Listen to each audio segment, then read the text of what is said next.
Hello' student, আজিৰ ভিডিঅ'টোত মই আনিছোঁ ক্লাছ 10 হাফ ইয়াৰলি এক্সামৰ এটা নৰ্মেল কুৱেশ্যন পেপাৰ লৈ। যদি তোমালোকৰ এতিয়াও MIL ছাবজেক্টৰ এক্সাম হোৱা নাই, যেনেকৈ ধৰা আছামিজ ছাবজেক্টৰ এক্সাম হোৱা নাই, তেন্তে তুমি এই পেপাৰখন প্ৰেক্টিছ কৰি যাব পাৰা। এই পেপাৰখন 2024 হয়।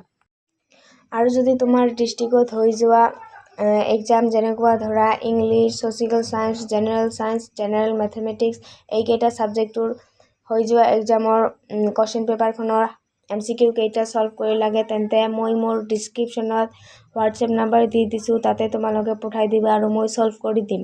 আৰু তোমাৰ এক্সামৰ কাৰণে অল দ্য বেষ্ট।